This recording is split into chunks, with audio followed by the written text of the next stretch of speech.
Welcome back to the Stoop football fans. It's your boy Lolo, and it's another Friday night. I hope you all had a very good week.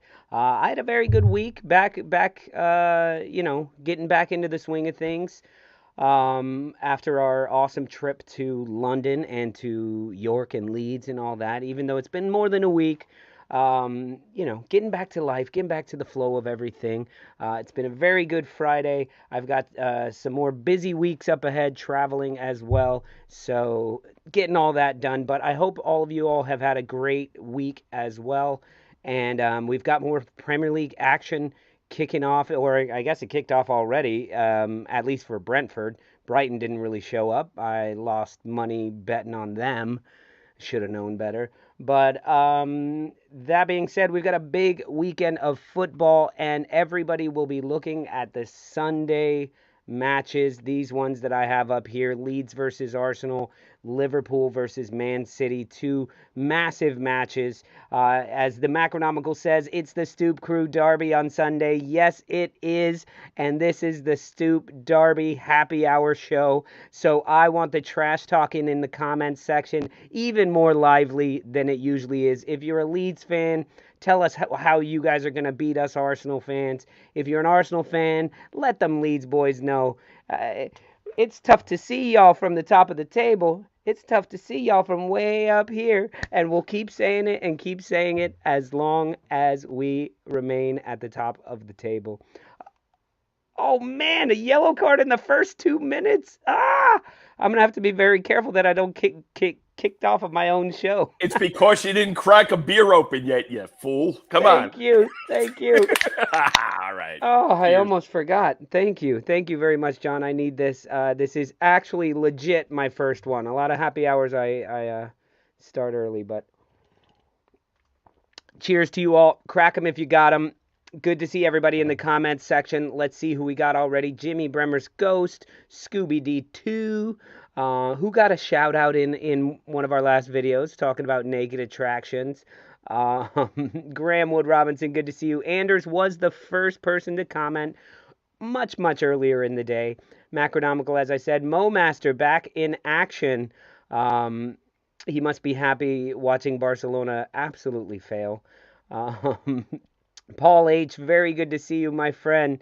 Um, there you go. And Mama Flossie, good to see you, Mama Flossie, as well. So, like I said, get that trash talking in the comments. This is the time for it. I want y'all to feel like you're at a bar in Brooklyn hanging out with us, and we are all here to trash talk each other.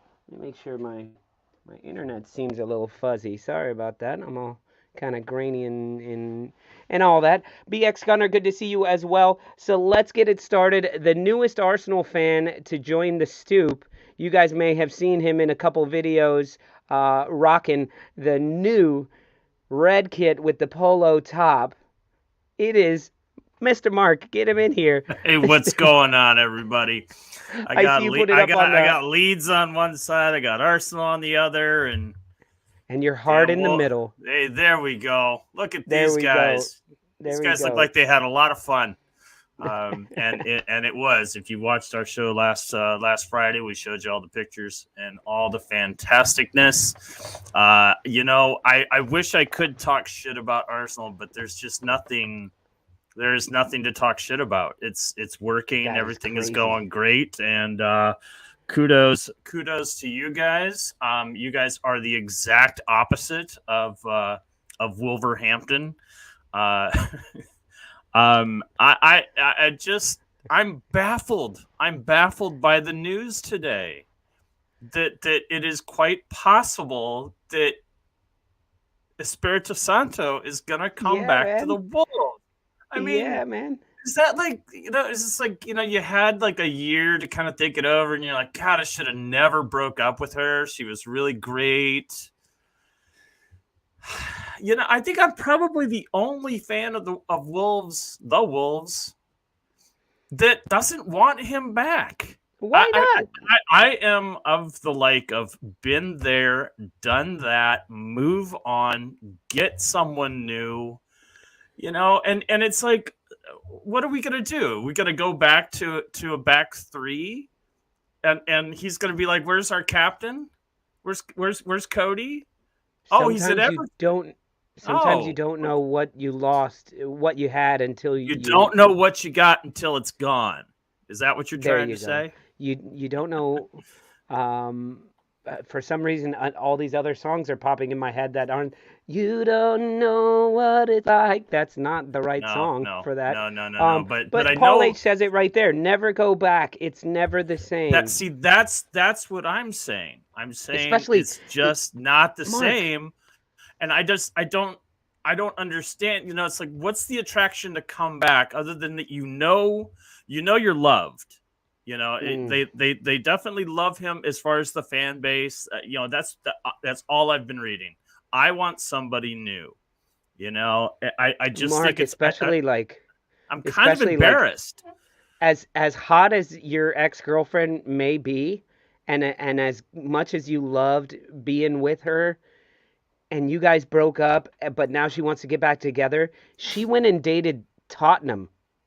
No, Dunzo Babunzo. No, well, sorry, sweetheart. You went with Tottenham. That's all well and good. You know, I mean, I understand it on your side of it. You know, you definitely are not a Spurs fan. I could give a shit one way or the other as a neutral in that race. But I just didn't he sign? Isn't he managing a team in Saudi Arabia and is getting paid a shit ton of money? I don't follow what Nuno's up to. I don't either. My question is what that release clause looks like. I don't know. You know, what are we gonna have to pay to get him back? You know. Yeah, I don't know what that means. Mo Master's got a point. I mean, I know who Carlo Ancelotti is, but he left Real Madrid and then he came back and he's won the Champions League. He's won he won more trophies than Everton has looked at after leaving Everton. Right. Either way, Mark, you got to say, can it get any worse? No, it really can't. You know, I was gonna do a video very similar to Weekend Watch List for Wolves and Forest, but I was just gonna tell everybody don't bother. This is not a match. This match is not sexy. This match is not worth watching. I will not be watching it. I'm gonna take a little Wolves break this week because I can't. My heart just can't take it. So this heart is closed for alterations. Well, I think that is more Wolves talk than we've had in forever. And so, Mark, feel free to try and force the subject later on. But I'm just looking backstage right now, and we are filling up backstage. Well, let's bring them on. Let's get them in here. Well, here's the thing. I see one Arsenal fan backstage, and then I see 3 Leeds United fans. So I, as much as John allows it, I am kind of in charge of the show as an Arsenal fan. So do I let them just sit back there and bring on Gary? What do you think we should do? You see, you wanted no banter. You wanted let him sit back there and stew. Let them sit back there and this stew. Is the banter. There we go. Let them stew. They're stewing. They're all shaking their heads. Bandy's back there. He put on an episode of Naked Attractions. He's Ooh. No! He snuck in. Who opened the door and left it open? I told you, it's a false sense of being in charge. John is really in charge. We all know that. Good to see you, Bandy. Yes, and lovely to see you too. First and foremost, it was such a pleasure to see you boys, in London, particularly at my home. It was such a pleasure. I can't tell you. Likewise, it's crazy to think I know what that setup looks like now, and I know. Yeah, I've been there. Did you check your silverware after they left? It's all gone. Oh, John, we didn't tell you. Do you know what kind of beer Bondi and his wife had for us when we were there? Don't tell me Guinness. No. Fucking tall boys of Budweiser. Nice. And we definitely appreciate that's an that. expensive beer in London. It's an import. Good to see you, Ben. Good to see you, Tom. Good evening. Gary, how's everybody doing? You guys getting excited about the weekend? Yes. Yes. Oh, that just doesn't sound like a lot of excitement there.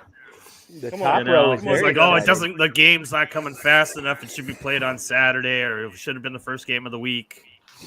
Paul H, good to see you in the chat. It feels like it's been forever, and of course, I'm going to support them. But right now, imagine how you felt when they sacked Bielsa. You weren't feeling so behind Leeds at that moment. I'm not feeling so behind Wolves at this moment. I will always support them. They will always be my love. But I just don't like this talk of having Nuno Espirito Santos back. Yeah. We don't talk about Nuno. We do. And we definitely don't talk about Bruno. Hey, don't say that. Disney will cut our show off. That. What? That's his name, Bruno Lage. Oh, there you go. You don't talk about Bruno. You switch him with Nuno. I'm sure. Anyway, I'm Nuno. sure it's still copyrighted somewhere along the line. Yeah. So Gary, Sure. what does it feel like to be top of the league? Because I know these guys all over us have no clue what that feels like. I do. And What do you so mean you does do? Ben, and Yeah. so does Tom. Yeah, we've seen our club lift a title. Gary probably has. You probably didn't support Arsenal way back when. So Right. I was born when they won the double, but I wasn't aware of that. So, you know, I've been around. Look- I've been around for it. I haven't seen it for sure. But look, yeah. as happy for you as I am, I'm starting to get a bit pissed off with it now and can't wait for your fucking bubble to burst.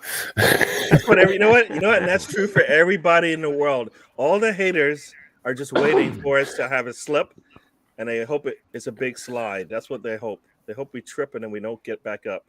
Look, I don't don't wish think you it's- any ill this season apart from on Sunday and then when we come to the Emirates. Tom, were you I raising see a your hand vision. to- No, I see a vision, Lolo. I see it's Sunday night. Arsenal fans crying because they've been embarrassed by an amazing Leeds team that are due a win against a team that are due an arse whooping. And it's going to all come together deliciously. Yep. I that's- like it. I don't know how likely it's going to be, but I do like that thought. Just I love that thought. Yeah. But while we're on dreams, who's in the cup? yeah. I'm Is glad you that asked, Batista? Benjamin. It's not. It is, if anyone can guess, it is the current and Is defending it Triple H? 773 days and still counting Universal Heavyweight Champion Roman Reigns, the cousin of Dwayne Johnson. Yes, of course. I see. Well, we were talking about it in the video that was released today that hopefully all of you guys watched. That was your homework. Where we had with James Reeves. We said that would be a total Leeds thing to do. And a very Arsenal thing to do is to go and beat Spurs, then beat Liverpool, and then get beat by Leeds United. And same thing for Leeds United, to beat Chelsea, to go on a not-so-great run against teams that maybe you should be beating, or at least getting points off of. And then the big monster that Arsenal has become this season and get knocked off or knock us off our high horses. So this is something that I, as an Arsenal fan, and I was telling Mark, as excited and happy I am with everything. The Premier League it's tough. It's why we lose money gambling on it every week, because all the teams that will win their matches, it doesn't happen that way. And even today, Brentford isn't really playing that well, and Brighton is. Brighton was played off the pitch. Yeah, And I couldn't believe that result. It could be Brentford at home. It could be the home thing. And then we look at Sunday. Well, we're playing at home. We're playing at Leeds. So it's a home match for them. Just hope that your manager doesn't have to get the bus. No, man. Our manager, if he would have to take the bus, he just turns into a bat and flies there. The Bat Dracula. I think he's got all that. He's got all that bat food for himself. You know. But honestly, what do you guys think? I'm just hoping Leeds end up 3 for 3 in the Stoop derbies. So. Ooh. Oh, that's right. They are undefeated. We're slaying the Stoop, slaying them. We're slaying the Stoop. Oh, and this would be our first. Yeah, we haven't played any other Stoop teams. Gary, are you nervous at all about this? Am I bringing any nerves to you, or you're like nervous, but you know in the back of your head that at some point something's going to happen, right? Because it's just like you said, Premier League football. So you hope it's not until next year, but that's asking a lot, right? I mean, the games are winnable for us, but we have to play them, and that's the trick, is to play them and actually get something out of it. So yeah, we're playing confident. I believe we're a confident team. I can't take what I saw on Thursday and bring it into this match because half the team and the half that didn't play are crucial to what we do anyway. So not much you can take from it except for the fact we just don't have the depth. But our first 12, 13 players can get us wins against anybody right now. Maybe not City, but pretty much everybody else. Guaranteed. So no, I'm feeling confident going into this one. So no concerns, but I shouldn't be surprised if something silly happens, right? If as Mr. Tom says on Friday, I'm crying because I saw something really, really disgusting on the TV, but I don't. A lot of things have to go a certain way for that to happen, I believe, and that's too many things, I think, right now. Yeah, so get you a camera gig for Naked Attraction, Lolo. Let's film that all day. So on paper, the way Leeds United sets up, the way Arsenal sets up, the way Leeds United like to play, the way current Arsenal likes to play, on paper, it's almost written for us to win this. So to me, it's gonna be more on Jesse Marsch, and it's gonna be his team selection. And if he goes with Bamford, if he brings Bamford off the bench, and then if you guys try to go the Liverpool route or the Tottenham route, playing very defensive or playing very forward, it's gonna depend on that. Do you guys have any thoughts on that? Going off what you were saying in the video with James, you're going to have a different midfield triangle because obviously Sinisterra's back. So yeah, Aronson will go back to the middle. And then I think he'll start with Bamford. And I don't know, to be honest. I think he might start with Rodrigo and then bring Bamford on. So I have a feeling he will start Sinisterra. He was in form. So isn't Firpo healthy now? Is he gonna? I hope so. There's no reason to bring that name up anytime you talk Leeds. The reason it really isn't. The reason I want Firpo to start is he's a natural left back, and it puts Strike with Koch for me. That's your partnership. Mm-hmm. I mean, I listened to Marsch's talk today, and he was talking. He sees no reason to change the back line because it's working, and it's working. And if the players aren't fully healthy, there's no reason to even think about changing. So, Firpo talk is just maybe next week. I can see Firpo talk is almost as ripe as Eddie Beach. I mean, that's what we do. We hype up. He's going to score the winner. Is Firpo. He's coming on to score the winner on a corner. It's going to be 1-0 till about the 80th minute. 1-0 to the 80th minute. Then Bamford's going to Yeah, score. Just shut Lolo up about how shit he is at the minute.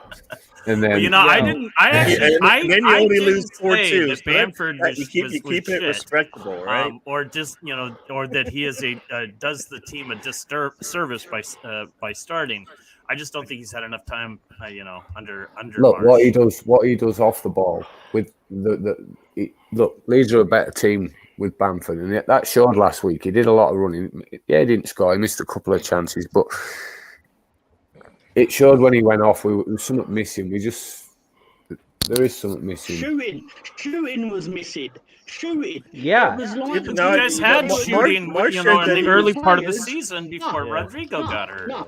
Group of Yeah, but players Rodrigo last went week in up front second last half, week. They all wanted assists, not goals. It was like an Arsene Wenger Arsenal team trying to walk the ball into the goal. That's why we lost. If you don't have any shots in the second half of the match, you're probably not going to get anything out of it. We didn't. Yeah. Well, and especially against a team like Arsenal right now, is We'll have shots against I Arsenal. I guarantee you will get opportunities against Arsenal. It's something that's bothering me about our team right now, is that I feel like we give up 2 or 3 opportunities to score per 90, just about, and against a team like Liverpool, we got smashed on that and had to play. Even though I felt like we dominated much of that game, it was still very close and could have gone any way. Against City, they will put those chances away. Against fucking Bodo Glimt, they had more opportunities to score than we did because we're just kicking the ball around, and they just missed their shots. So if Bamford cannot make the one opportunity that he has against Palace, what makes you think he's going to do it against Arsenal? And you may not get another one. Yeah, You know what I'm that's saying? The one, We yeah, didn't I mean, against that's the one thing Arsenal does. You will get chances, but most of the time you're defending us from attacking your goal. Yeah, So, that's perfect. That's what I'm thinking mean- right here. Thank you. Hey, beer Last delivery Sunday, beer delivery, look at that. to the basement. Yeah, You've got great neighbors. put on my account. I'm gonna drink them. last before they Sunday get- was a cautionary tale in taking your chances. Because if we'd gone 2-0 up at Palace, we'd have won it. But we didn't, so we didn't. It was soft defending on the goals and tired, lazy defending on the second goal. We gave a free kick away when we were in possession of the ball. We did that a was lot. the We did that a worst. lot against Villa, if you remember. That was Seemed the to happen worst. a lot. Yeah, but that was because he was wearing a claret shirt. I mean, I thought the referee last week, although it wasn't amazing, but compared to Atwell, he was Pierluigi Collina. Yeah. So listen, we keep hearing about the center of the pitch, the midfield. Fear Inoculum here, who I think is a new viewer, at least new in the comments, who also said that he managed to get a ticket for the first time in 3 years. But he says Adams, Rocca, and Giabi. Who's that? It's the guy we signed from Man City in the under-21s. Okay. Good player. Adams, Roca, and Giabi in the middle causes Arsenal problems. Here's the thing: we play out wide, and as many problems as you can have in the middle, what are you gonna like? We can get through that. That doesn't bother me. What you need to do is close down our wingers and make us go narrow. That's the way to win. To beat us. So yeah, if your midfield triangle is doing all right and we're having some problems, we don't worry about whether you've got wingers or not. We rely on our press. So it's a gamble. We know you're going to get through the press at certain points. So it's not okay to you're going to have plenty of space on the wings, but it's what we worry about what we're going to do with the ball. We tend not to play to worry about what you're going to do with the ball. That's a mistake. Have you seen Martinelli? Have you seen Saka?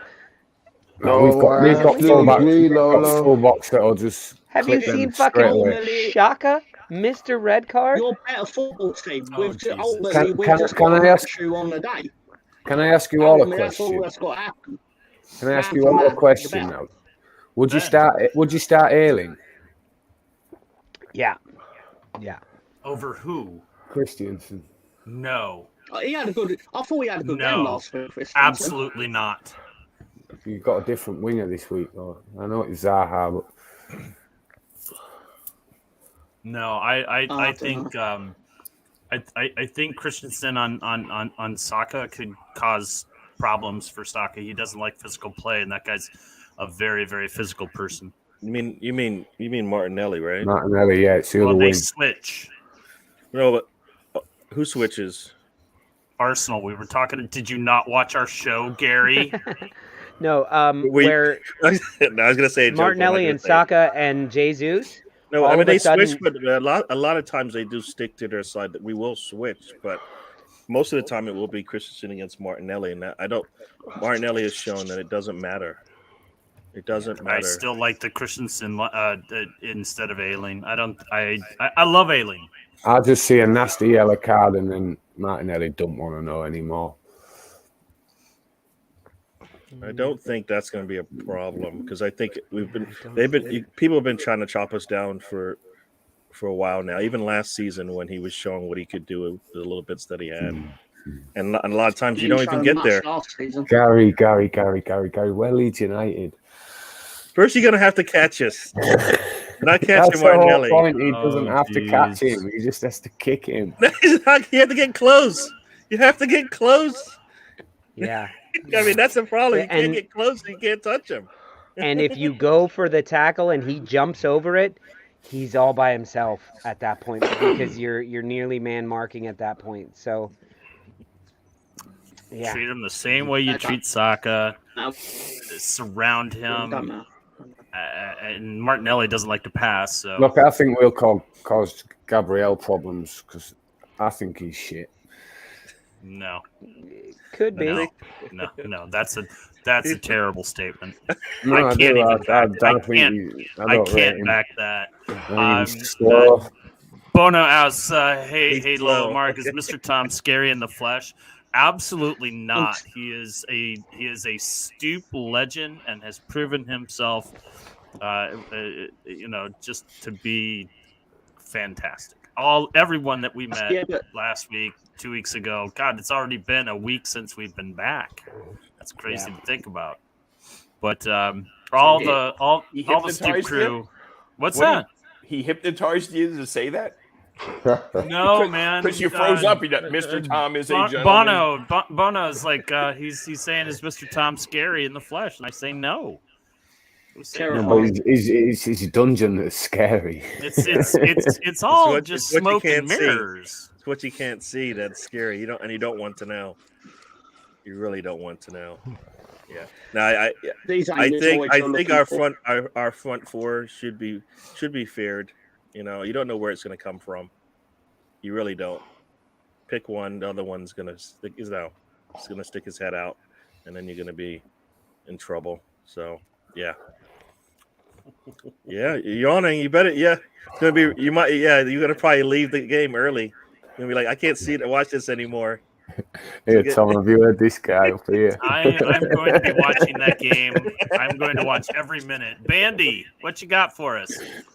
Well, a little bit. To our lovely Gary, he might not. You might not want to see something horrible. On Sunday, but one man's meat is another man's poison, and the reverse. And as for Lolo, you better stop showing your tail because you don't know what's going to happen. You don't know what's going to happen on Sunday. As for Ben, now, I got to disagree with you on a point, and well, first of all, I don't know what you was alluding to with Ailing, but I do like the sound of Ailing out there. I've had a good look at Christiansen and his past works for his old club, and what he does when he comes up against the big players, he does tend to do well, but I still don't trust him. Our problem is is that if the pitch was 20 yards wide, we would beat everybody with this penis formation, because that's what it is. It's pathetic. What we need to do is have two centre forwards to give the Arsenal back four something to think about. One centre forward, one of them, or maybe even two of them, is going to come into the midfield and attack us. If we have two centre forwards, they can't do that. Well, they can if they're brave enough. I think we should send 12 men out and see if we can get away with it. Well, referee always counts the players before the game. So if you distract him, if you stand behind him, I don't know. I said it last season. I think the only person who could understand what I was talking about was Contact. Lay the hose in Contact. He seemed to understand what I was saying.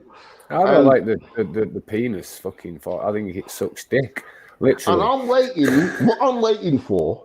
You see, let's get it right. If Mickey Mouse was the manager of our club, we would support him because we want the club to do well.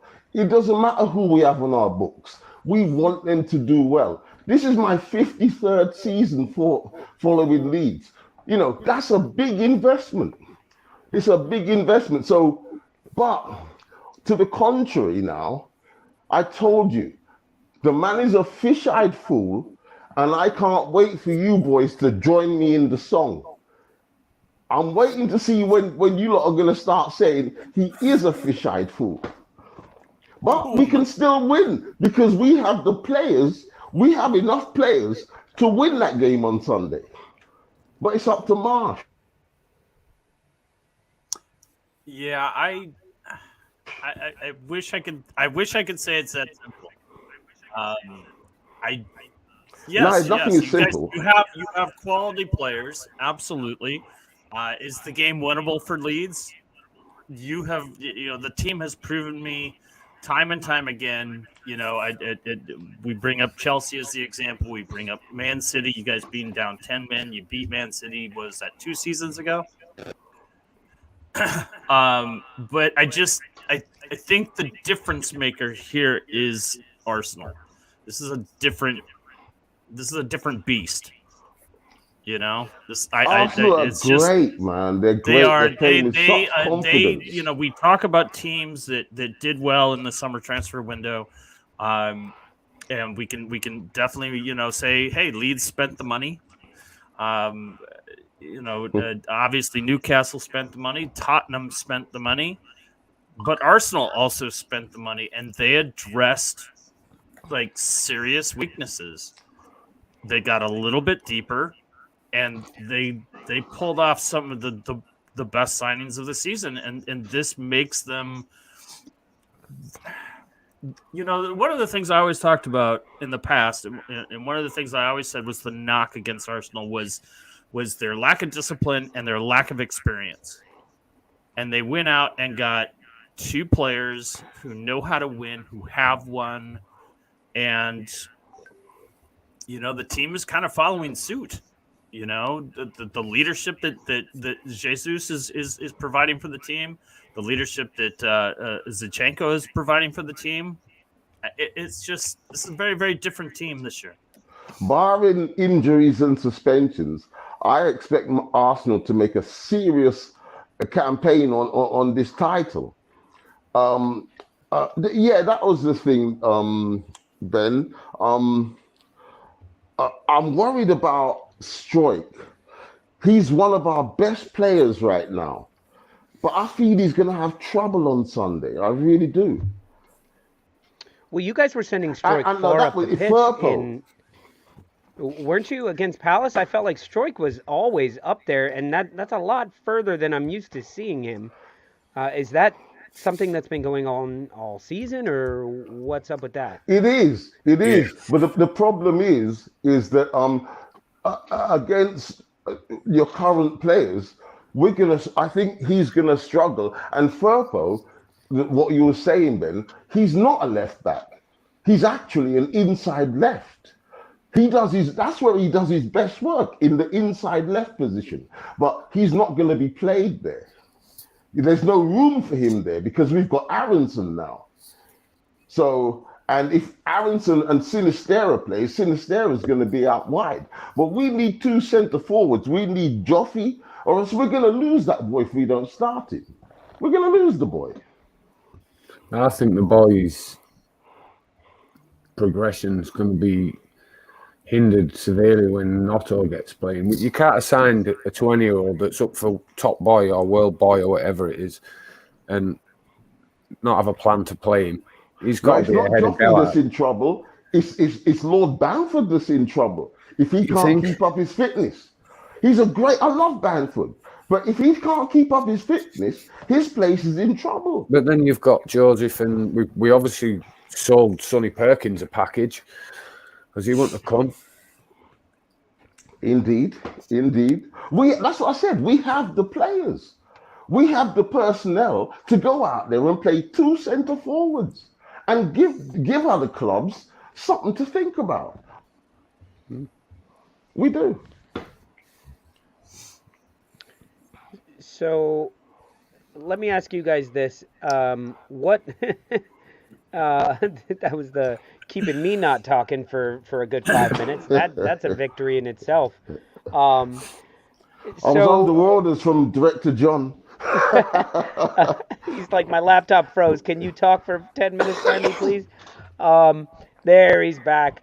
Let me ask you guys, who is the player on Arsenal that you feel is going to be your biggest concern? All of them. Who can do the most damage? The lot of them. Well, that's a great answer for us. Jesus, obviously. Yeah, Jesus. Anyone can score in your team, but like any of your attacking players are capable of goals. Xhaka's capable of a worldie. Your fullbacks are capable of scoring. So your centre backs. So it's just a case of we just have to outwork you and take our chances when we get them. We have to get in and amongst Partey. That's what we have to do. Slow him up a bit. Make sure he can't see the pass. Mm-hmm. Yeah, I mean that's a lot of space. That's a lot of space to cover. I mean, not really. No, because like we said, if you look, the middle is usually only Partey, and if you collapse on him, if you collapse on him, then you're just giving up both sides. And no. We just assign a man to him.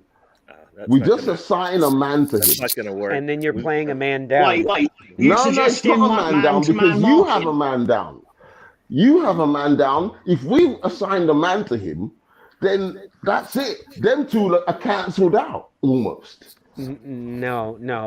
I'm sorry. I have to say this comment right here from Macronomical. If you watch football live and see the work Partey does, I was not overhyped Partey believer until I sat at the Emirates and watched him, and I just kept smacking Gary, going like, Partey it took you again. That long? Partey again. Partey again. We're smacking each other. No, but they don't show it on television. You don't see all that work. If you don't have to say Partey's name in a match, that's usually a good thing for us. Because he's not, because you don't even notice the work. Like you said, you don't notice the work he does, and he keeps things clean in the middle, right?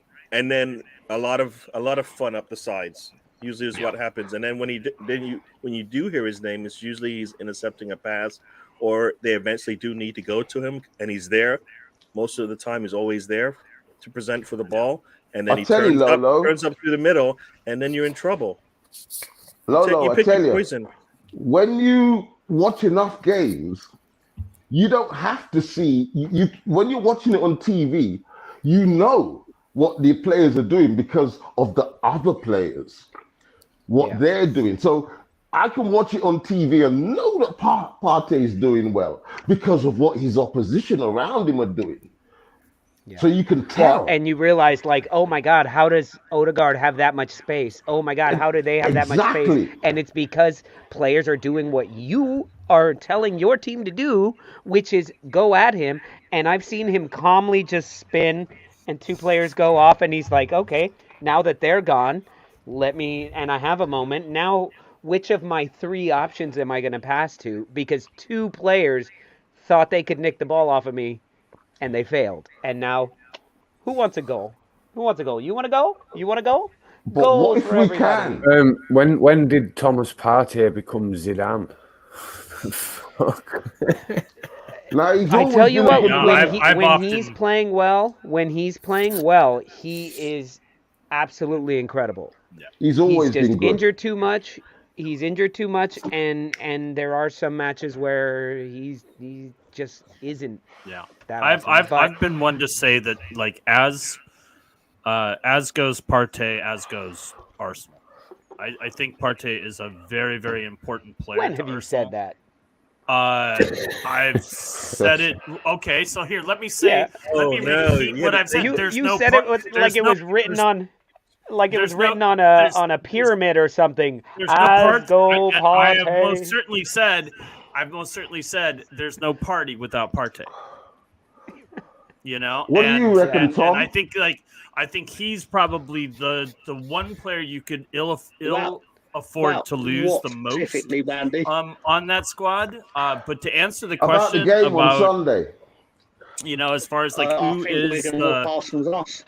who's the biggest Huh? threat for Leeds on Arsenal? I mean, yeah, the obvious choice is Martinelli, but I think Xhaka.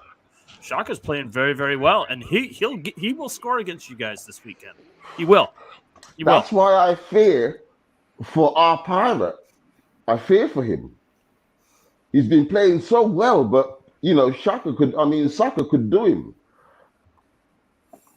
Wait, Saka or Shaka? Saka. I think I Mark said said Xhaka. Shaka. I said Xhaka. Yeah. It's too many I actors. think. Oh, Granit I think. Xhaka. Good thing I Laka's think. gone. I think. I think. And I good thing think we you didn't guys sign can Patson bully Daka. Saka into frustration, but you're not going to be able to bully Saka or Shaka. You're not going to be able to bully him, and he's been playing much farther up the pitch. Aronson will get him sent off. Yeah, there's one thing. That being said, Mark, he isn't bullied.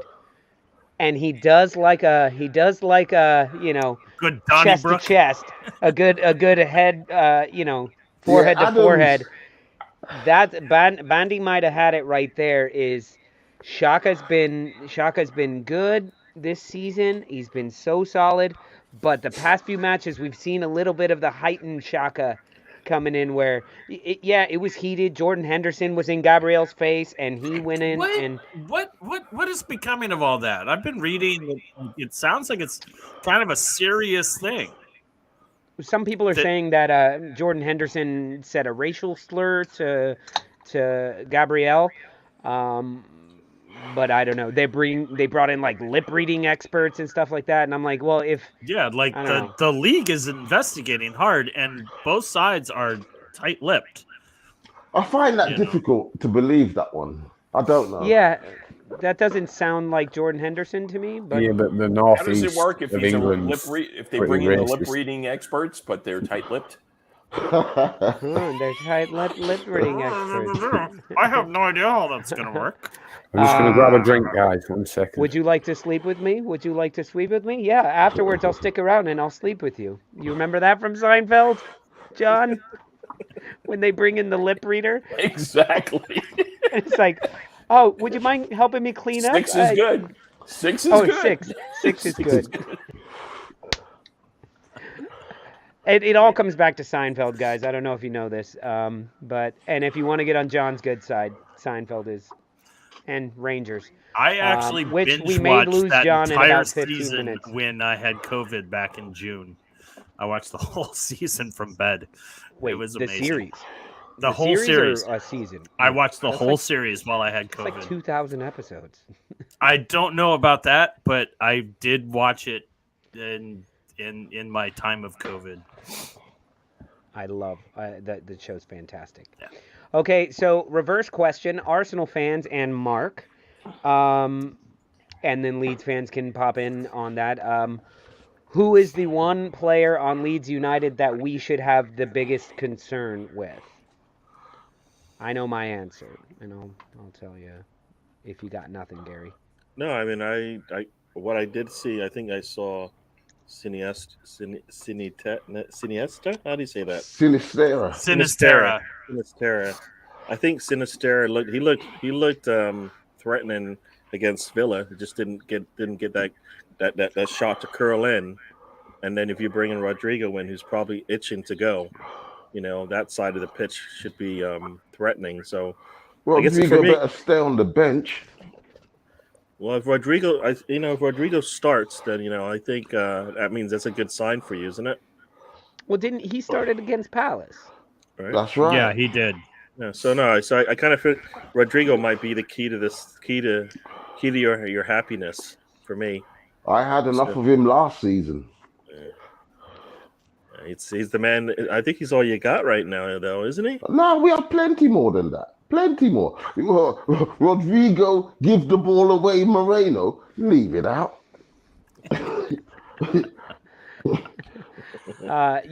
What about a shock move and they start Sonny Perkins up front, the kid who can't stop scoring. Not gonna happen. Nah. I'll tell you.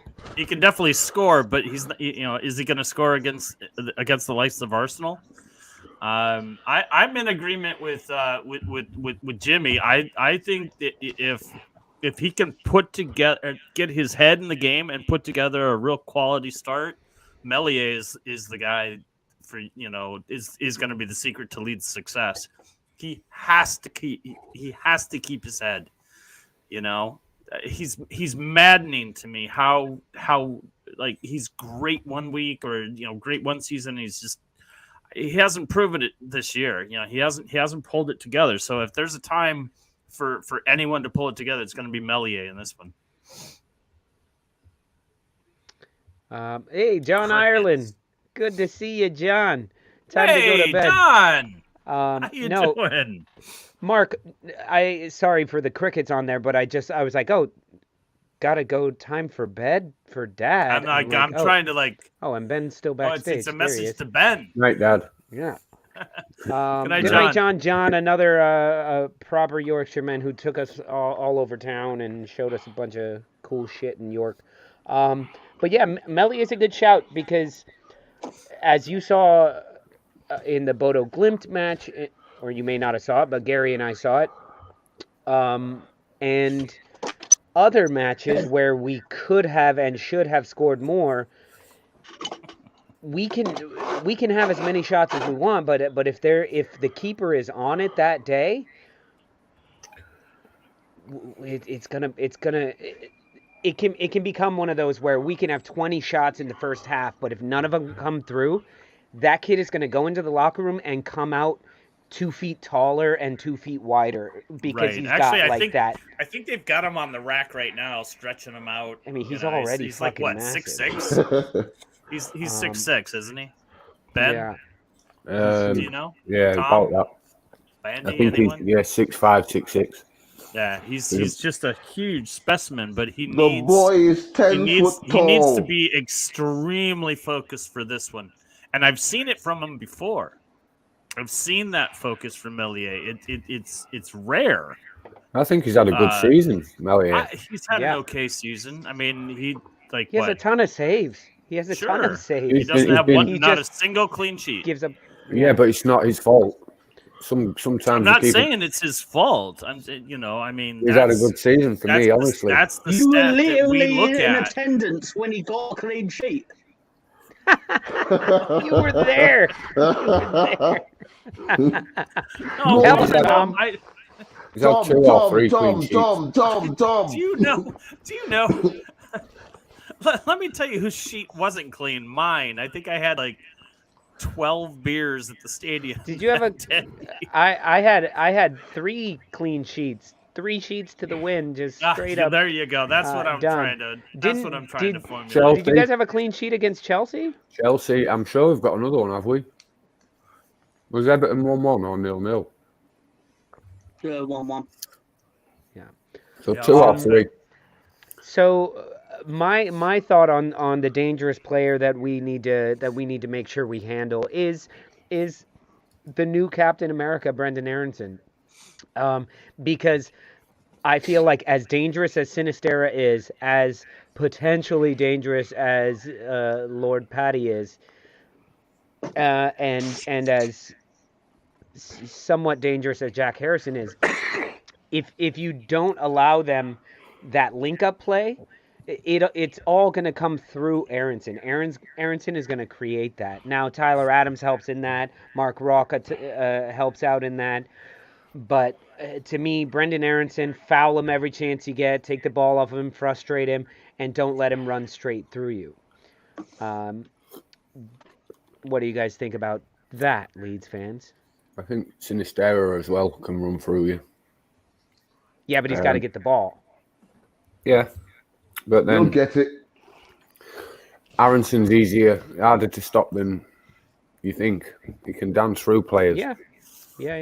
You're a good team. You're not Man City. Once you're on a booking, you've got to let him go. You only foul him Will once. anybody get sent off? I think the ref will have a big. So. I think the refs are going to have a big part to play in this, as always. Yeah, if it's anything like what we saw live, I'm not looking forward to it. Not if we get similar performances from the officials in the match. It's just gonna get it ugly. Hopefully, we're able to squeak away with the 3 points, but hopefully, we're not talking about the officials at the end of this thing. Yeah, I just hope it's a good game of football. Look, so let me tell you how Leeds United can get some love. What am I saying? Can get some success. Can find some success in this.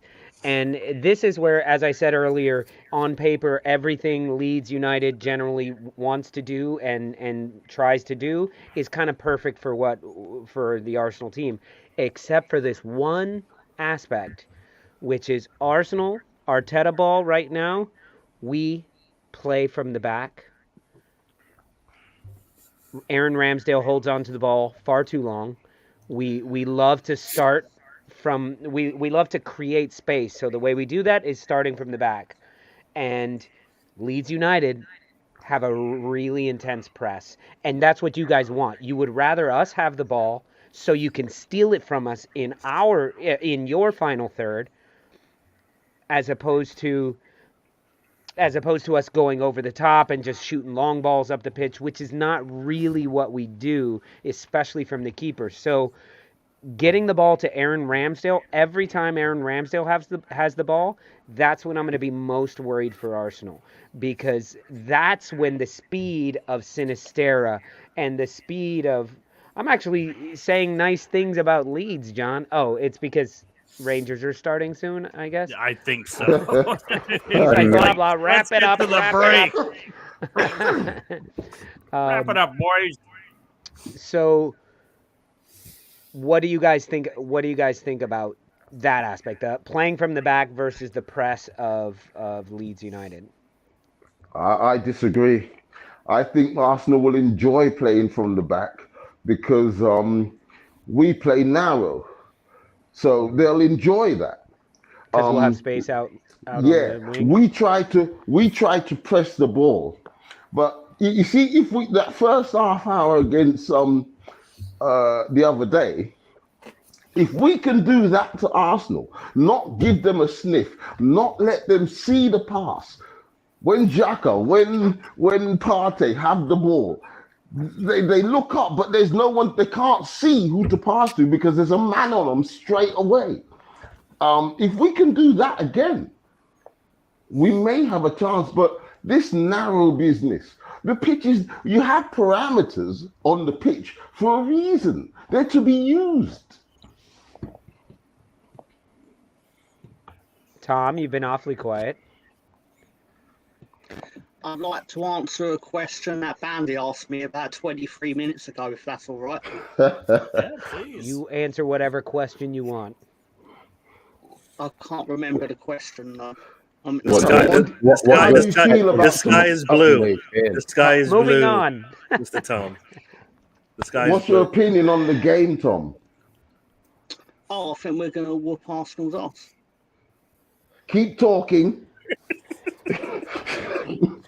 Well, because we have to, obviously, and they're getting a bit cheeky, aren't they? Their mouths are running a lot because they're up top of the table or whatever it is. And We are not lying.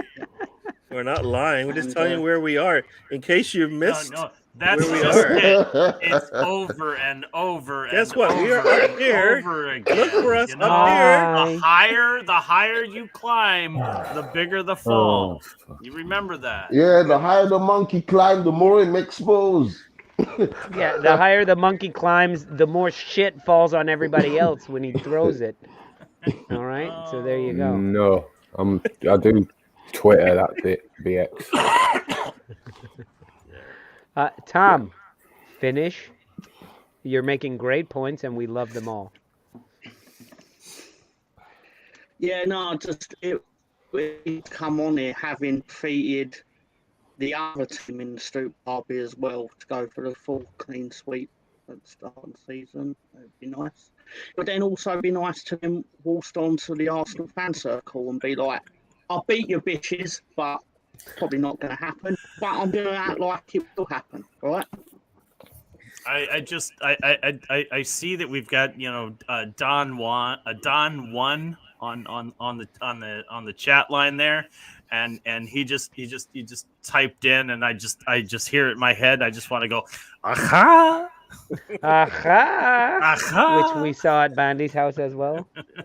I will, I said, try the soup, and he says, well, what's wrong with the soup? I had to try the soup. Just to taste it. What's wrong with the soup? What's wrong with the soup? Taste the soup. Well, okay. Taste the soup. Well, where's your spoon? Aha! aha. And then Bandy goes, have you ever seen dicks on television? I wish I didn't let you see all of it. I really do. They saw more than enough. What do you mean all of it? What more do you need to see? They don't. It's not like, do you see it all? It's not like they hide much, right? No, they don't. They don't. No, I mean, I kind of feel like whoever's clinical or gets lucky, like we did in our last match. A bounce goes the wrong way, right? It hits it bounces off a defender to an offensive player and it goes in, kind of thing. I think that's one thing that we have to be concerned with. We always will give you a chance. Gabriel seems to always be ready to do something silly. Ramsdale also, and I heard if you guys are throwing coins at him, he might start getting a little too involved with that. So we will give you chances, like most teams. We will give you chances. You also have to be concerned about what we're going to do as well. I called it kind of last week when I said, you know what, Saka hasn't. Everybody's been saying Saka hasn't really shown up much, and then Liverpool game comes and the man shows up. All right, this week Jesus has been kind of quiet the last couple of weeks. He's been resting. It's probably time for him to kind of wake up too. So you never know where it's going to come from. Captained him in fantasy this week. But Jesus, he needs to get moving, and and then you've got Erdogan, who I don't think he played too well in the last match, so he's going to need to redeem himself. So that through the middle might be where you feel the pain. Didn't play too well, but had one of the best assists I've seen in a while. Yeah. It's okay. No, I'm talking about on Thursday. On Thursday when he played is what I mean. No, you're talking about on Sunday, Thursday, right? No. Yeah, no. On Thursday, I thought playing with Vieira would have been a good thing, but it turned out not to be.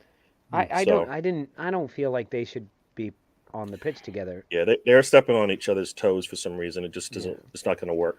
We want Vieira to become Odegaard when Odegaard isn't there. For sure. So for sure. It's weird having them on the pitch at the same time. I thought Marquinhos was bad, by the way. I kind of felt like if you had Vieira and Marquinhos playing, it might have turned out better because they've been playing with each other, and that kind of makes sense. So, No, so like I said, Yeah. you've got to This, Gary. feel- Look at this, Gary. We've I'm got just- him rattled. They say not to worry, goons. You will always have the ref as backup. The refs Yeah. have been against us forever. I'm just Oh, wondering if please. Bandy knows that there's an energy crisis going on in Europe right now. Is there? Maybe Yeah. he's the cause. It's the only thing that soft, man. Bandy runs. It's just everything else is very dark in his apartment. And I'm he's starved. just It's all He LED. must be It's all- using but I that share of the absolutely, electricity. absolutely loved it. You know, That's one of those. Love That's it, one man. of those screens that you just like. You know, you have like it just spins around. It's the same screen. It looks like it's electronic, but it's really just a piece of paper going across the screen. No. There's it's not. a candle behind it. Pull, That- you pull up, That's pull called up on the street. You know exactly where Bandy lives. what is that You're called? like, oh, That's that's called the like apartment right there. Yeah, you can see it. Yeah, it's like Blackpool. It's like Cinemascope. Vegas Strip. Oh, exactly. It's just. I think I just watched Live and Die Hard. Is that the one with John McClane and they're looking for the warlock and they're like look for the house with the power on still. And is that Bandy? It's the one house Yep. in it's the one house in London with the lights on and everybody else is powered I out. think so. I will turn the lights out when I'm the last man and when I leave.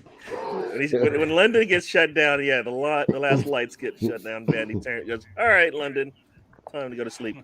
Yeah. All right, guys, we're at the hour mark, so us old men are going to take a bio break, and then we will be back after halftime with Mr. Tom's picks, betting in the dark, to let you know where you can throw your money away to this weekend. Of course, you know, I'm going to trail them, so if one of them hits, we'll be good, as long as we can. He chooses a lot of things that we can't. I hope I it's got good Boys, this killed week. today. I'm gonna watch from the I've been sideline. getting killed for weeks. All right, All right, Bandy. Bandy. Great to see you, man. So, Bandy, for our little intermission video right now, in case you haven't seen it, we're going to show the Naked Attractions video. So, sorry, I there's have no seen dicks it. in it. I have seen it. Yes. I'll watch again. All right, guys, we'll be back in 4.5 minutes. Thanks for having me, boys. See you, man. Mark, after happy hour the other night, one of our Stoop crew members, Scooby D2, he asked me, what was it about your trip to London that like surprised you the most? And I said something. Beer?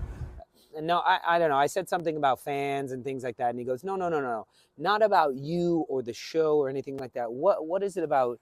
Something about British culture. Was it, the tea, the coffee, the people, the this and that? And I said, oh, I know exactly what it was. Would I know? You will know when I say it. Because we were at Bandy's house. One of our Stoop crew members who lives in London invited us to his house. His wife cooks us dinner. By the way, absolutely fantastic. Absolutely man. fantastic. We cannot thank you enough for that home cooked meal. This is gonna get weird, so don't bring them into it too much. So we're there eating our like chicken, jerk chicken or something like that, and Bandy goes, "Oh, I remember the guys telling you about this, but you've never seen it." And he puts on TV Naked Attraction. Oh my God, I remember that. And if you're an American and you don't know what Naked Attraction is, We didn't. don't Google it on your home computer, I guess. Like, he puts it, it's on television. So it's this show where straight away he goes, oh, it's on. And he puts it on. It's on like channel 2 or 3, like not BBC 1, 2, not 3, paid- 4, whatever it not is. paid programming. And right away we see this girl with like a little pixie cut. And She's it's got like the game elf. show. She's got the Yeah, elven elf ears ears, on, which was But really it's, odd. It's like a game show background, and she's like, "Oh, okay, so here we go. We're going to show you the next one." And they're like, "Julie is a bisexual, non-gender neutral something," and I was like, "What is this?" And then they pan over, and there's like 6 people standing there with these like screens covering. All here. you see is the And naughty deacon bits. balls. All you Deacon see is the balls. naughty bits. And she's like, he's clearly a grower, not a shower. And they're showing us his dick on TV. They're showing both And then they genders. pan over to the girl, and she's like, oh, that's a little more hair than I'm used to, but she's got great vulva. And I'm like, what is? But this is the complete and only criteria. It's not like Chuck Woolery. Like Chuck Woolery is coming out and goes, so how was that first date? I'll be back in 2 and 2. No, the whole camera is focused on their naughty bits. And that's how they're to decide whether or not they want to date them. So then they pan over to the next guy, and he's like flipping it. Flip. He's got the horse stick. And the host goes, oh, well, somebody's getting excited to see you. And then she's like, well, he's clearly not a shower. And it was like, It was absolutely and once again, mind-boggling jerk chicken. that someone had come up with this idea of a show. I mean, we've seen oh my God. I've seen Naked and Afraid, which is kind of like the Survivor. And they blur it all because And they you blur don't it want to because see this is vulva the- while this they're is the- on. This is the States, but this is literally the only thing they focus on. For how you are to decide. Well, I mean, we didn't watch the whether- whole show, so no, but, who but knows? I've Maybe got they an move idea. up. I've got an idea that it's like that's all you see. Then they go on a date, and then you meet the person. Because I can't imagine that they've got like sacks on and they walk out on stage. Oh, their and sacks all there were is on. is there. Their sacks were on. sacks were definitely on. Anyway, so if that was the thing we found the most odd of British interesting, odd, something like that of British culture. And yeah, can't wait to see the American version where they're like, ooh, I like those boxer shorts because they're not going to show anything. Naked Attractions, season 5, coming to the Stoop. They'll be back in 2 and 2. We'll just film it like this. Welcome. Do you prefer Mark or Lolo? Welcome to the Stoop, everybody. Well, Lolo's clearly got some issues here.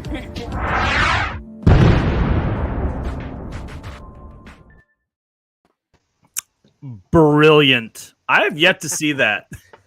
Too much.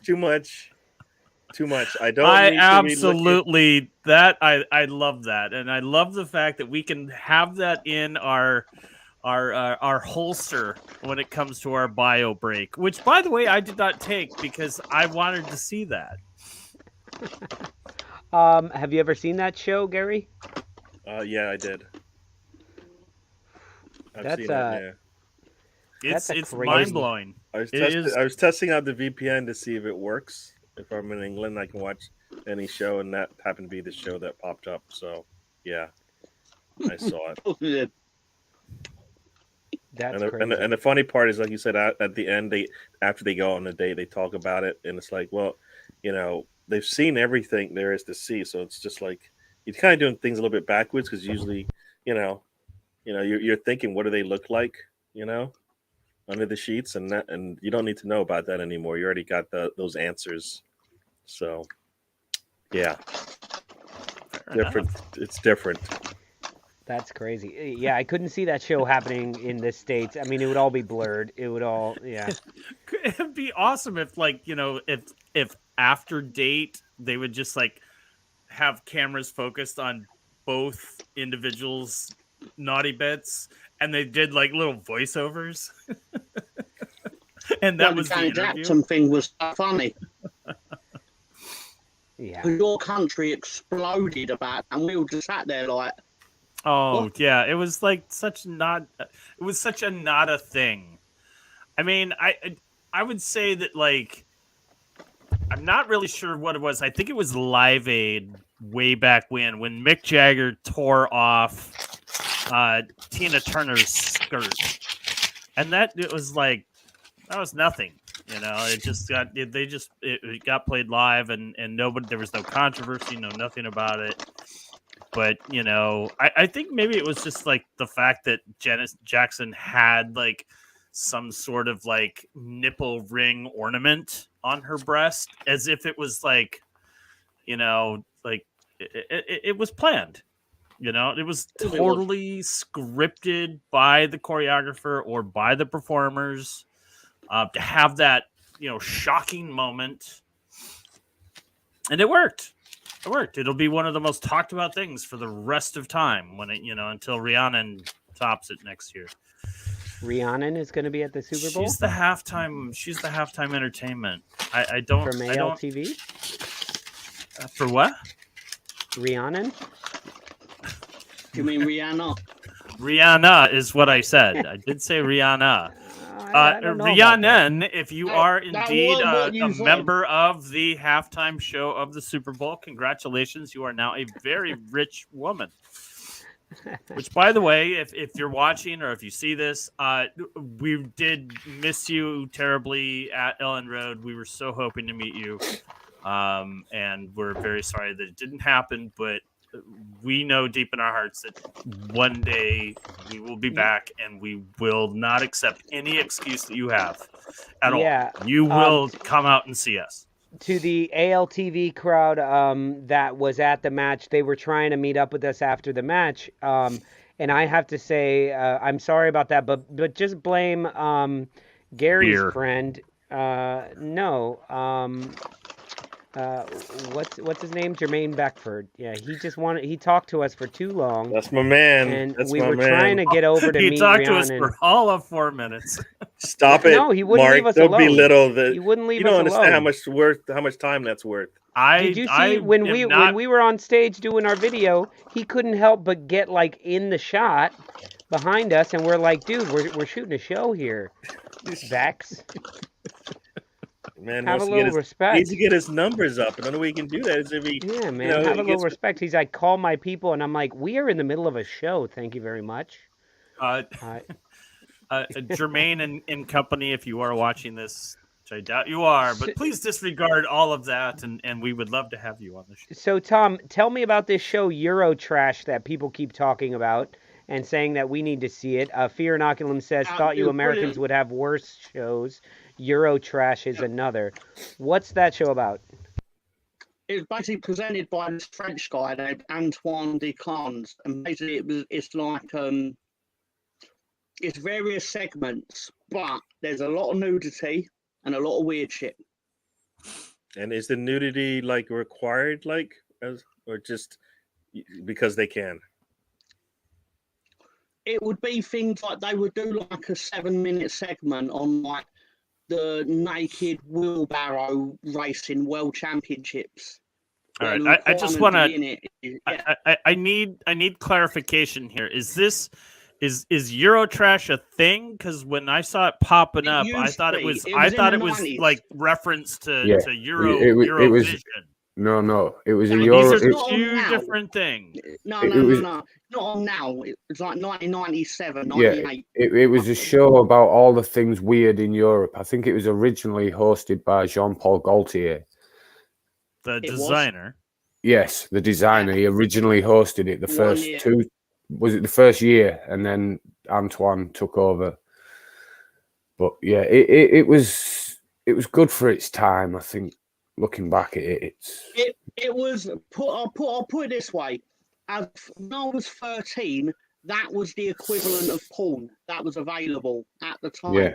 And looking back, I should be ashamed that it was, because you see when I was 13, it was called scramble porn. Where you like, you would go fuzzy porn. You would kind of get an idea of what was going on. Yeah, you watch scrambled porn. And if you had satellite telly, you had RTL. That was the crazy days, and then every once in a while, it would come in. It would come in, and you're like, get in here! You call. It was so worth the 45 minutes I've been staring at vertical lines. It was so worth it, guys. Did you see that? Were you watching scrambled porn last night? Mr. McKenzie, do your math homework. Yes, topless dart sounds a little scary. Yeah, you're right. David Duchovny was in the Bedroom Diaries. Okay, guys, so let's get to it. Let's hear Mr. Tom's picks with Betting in the Dark, so I can see. Oh, I see that Ben did a costume change because the New York Rangers are now playing right now. So he's his attention people is are divided. Already calling them Stanley Cup contenders. Crawler, that Benjamin. Fucking crawler. Who's your NFL team, Ben? My NFL team, Saints. They're a fucking. They won. They won. Oh, they won. They did. Who dat? Who dat? All right, here we go, Mr. Tom. Let's hear it. Betting in the dark with Mr. Tom. Come on, love. Place your bets. Greetings. Yes. I've played this one more conservative, but you could bump it up by going 1-1 or 2-2 specifically. But I think it's going to be a draw. Zaha's going to score, and there'll be what's the card? There's other games on. This is no. This is televised though. This is the early games. Yeah, I know. Basically, apparently Crystal Palace haven't beat Leicester in the last 6 games or something, so they're due. But I think the away Palace are very weak away from home, but they're very strong at home. So I think they might get a draw out of this. And then obviously Zaha, he can either score or he'll get done for simulation, which then would then tie into the third bet. Easy channel. All right, I think I might go double chance on that one. Double you chance had with Palace. Leicester. You had Palace. Oh, that was a draw. I think I was gonna go Palace. I'm gonna do the double chance on that. I did one of these that was about 150 to 1 because I basically predicted 2-2, and then I guessed like whoever plays at right back for Leicester. So it's either going to be Justin Castagni or Daniel Amati, whichever one of the 3. If you do him specifically to get booked, Zaha might be able to get booked. Yeah, the thing is that we can't bet on cards here, which kind of sucks. I mean, you can bet on cards on DraftKings. I'm sorry, I'm not sponsored by them. Oh, sorry, I didn't know that was how we roll here. I'm sorry, I didn't mean to. I don't even use the one that does sponsor us. I'm sorry, I didn't mean to break any rules. Okay, I'll take that. Of course, Zaha to score with the draw is tough for Leicester, us. So. that Ward guy, he lets in goals.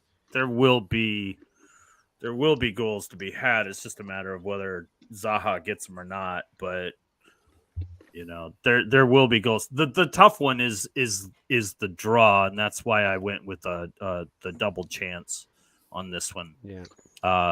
Leicester does have the ability to score, but they definitely give up the goals. Ward is horrible. Have you seen those round robins though? He throws in a couple of draws and they hit and it bumps his winnings up. Yeah. I always fall just south of the break-even line when it comes to the round robins. Yeah, I did a round robin the other day with 16. It was a 16 bet parlay, and they only offered round robins of by 2s, which was like 100 and some odd bets. So like at 10 cents, you're I don't know. It was crazy. And then they offered by 14s. So I did the 14s, ended up being like a $10 bet, and I hit exactly 14, and it paid $3. Not $10 plus $3. No, it's just $3. $3. So I hit 14 out of the 16, and I lost $7. Yeah, I'm actually finding that I'm getting burned by the round robin. That is just, I'm not getting it right. I've just, like I said, just south of breaking even every single time. So no, not a good bet for 14 out of 16, man. I was so pissed at fucking Monaco. Anyway. All right, let's go on to the next one. So gone Spurs for the own win. Kane obviously scores this. Spurs get over 1.5 cards. Do you know Spurs' most carded player this season is actually Harry Kane? The most cards? He's on 4 cards. Jesus has 4 as well. The man who's always their Jesus doesn't play for Spurs. Oh. Yeah. Their favourite to get booked, Romero, is only on 1, which I found quite surprising. But yeah, as much as I don't like them, I think they're going to slightly have the edge on Everton, and I think it's safe to have him as a scorer or assisted Son with his goal. So 1 into 20. and they like to get their cards. Spurs do, under pressure. So. See, I see. I'm having a hard time. I was putting together a parlay today for the matches this weekend, and I'm having a hard time with Spurs winning this one. I just have a feeling Everton is gonna. Everton has been. No. Tougher. That's your hatred speaking. They don't lose to Everton at home. No, way. so my hatred of Spurs will make me put money on them to win because I'm just so bad at gambling that whoever I pick tends to lose. So I put money on Spurs just about every week because that is good money. Like if I put $10 on Spurs and they lose, I'm like, that is money well spent. I will take that. So, but I have a feeling here because Spurs are going to sit back, and Everton do have the quality. You saw that fucking worldie from me, Wobie. They have the 70 million pound man. What's his name? The guy that was going everywhere and then went nowhere. What's his name? Oh my God, the blonde dude. Yeah, no, I totally know who you're talking about. Gordon. I mean, they have something there, and then Connor Cody and Tarkowski, like that is classic center back, big guys. I don't know. I feel like Everton is figuring shit out this season already, and yeah, maybe I'm just hoping for them to beat Spurs, but I'm having a hard time picking Spurs to straight up win this one. Yeah, I think in the last match for Everton that like Frank playing that back four and Cody was kind of struggling a little bit back there, Yeah, they need that back three. He's a great voice. He does great in the back three because he's got help. But he tends to get taken advantage of, I guess. I don't know. I love the dude. Well, the problem here would be Spurs giving up so much possession to Everton pushing forward, and then Kane getting in behind Tarkowski and right. And right. Cody. I will say this. I mean, Cody's getting like some serious goal scoring opportunities. I think he's like he's 3 goals this season. Or no, he had one that was called off. So, could have had 3. He has 2. I think he has 3. But I mean, shit. I mean, he went like years without scoring for Wolves. So he's obviously much happier there. Miss you, Cody. I don't like them. Either team. Well, I guess I don't like the team on the left. The chicken. Well, there you go. It's a cock and ball. Did you learn nothing from Naked Attraction? I learned nothing from that. It's a cock and ball. All right, Tom. Let's get your third pick. Right. Oh wow. Going for slightly bigger, right? On this one, we're going City to edge of 5-goal thriller. Haaland to score. De Bruyne to assist 1 after 3 goals. I think it can hit. Yeah. I'm going to come out fighting. We're going to get into this match. We're going to get into this match after this, but I'm not seeing the 6-0 that people are talking about. I'm not seeing City running rampant over Liverpool. That'd be close. They'll win. If we can score within a minute, what can City do? Well, here's the thing about a goal in the first minute. It doesn't really tell you much about anything. Well, I'm talking about City, not us. If you're looking at us, you'd rather go 1-0 up in the last minute than the first minute, wouldn't you? Yeah, the first minute we actually got hurt from that because then we went narrow to try and make sure we don't give up a goal. As the commentators say, well, Arsenal are more likely to give up a goal after they score a goal than anybody else, blah, blah, blah. And you're like, yeah, so they fought so hard against that. But you're comparing us to City, and I'm saying no, it's a little different.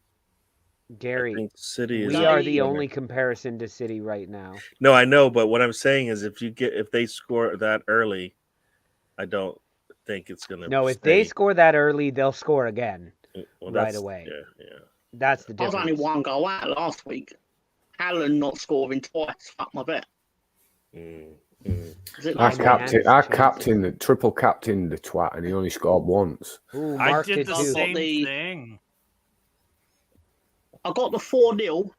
I got the De Bruyne assist, and I had Haaland score twice, and he only scored once.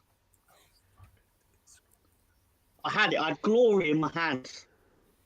But not to be. Yeah, not to be. this is just that exact score. I think this match is a toss up of what the actual score will be, because a thrashing is not out of the question. So It's not. I don't think it will be a thrashing, because I think Liverpool at home are a different animal to Liverpool out of form and going into away games. I have a quick question. Who's the home team? Is it Liverpool who's home? Liverpool. Yeah, in England, Okay. they put in football, the home team goes first. Correct. So that's why I was confused, because you've got Man City to win 3-2, and it just kind of threw me off. Right. You know, but everything else says Liverpool. Need City. to make sure that I get the right. Excuse me for the typo. No typo. I mean, I just technically I almost correct. I almost That's put correct. in the wrong bet because I was looking at that and I had to stop myself technically, the before way I it's sent written it. is correct. Manchester City to nothing win wrong, 3 John. goals to 2. You don't Either or. I mean, I just want to get my bet correct because I had Liverpool winning that at first. So John's correct on there. I'd write 2-3. Yeah, if I was just to write the score without any names, I'd go 2-3. But if he wrote final score will be 2-3, then that would imply Liverpool 2, City 3. Right. Yes. Mark, on FanDuel, we can now do assists, by the way. Did you see they added that? I did not know that. Or at least in the Brighton match, I was able to pick assists, which did me fuck all. Have you tried doing your FanDuel like 5 minutes before the game? Like, do you find there's a lot more options available once they know the team? No, the closer you get to the game on FanDuel, the odds are changing so rapidly. It's sometimes hard to put in a bet. No, but I mean, at least that's in my experience. Like, give you more options. Yeah, I haven't think, seen that. Lolo, right, where do you see? Oh, I got it. I mean, right there. All right, guys, so let's dig into this match right here, Liverpool versus Man City. Let's get our actual thoughts on this, because I think I may be one of the only ones besides Bandy who think Liverpool stand a chance. I do stand a chance. I think there is a chance that Liverpool can win this, or even get a draw out of this. I think it's going to be 2-2.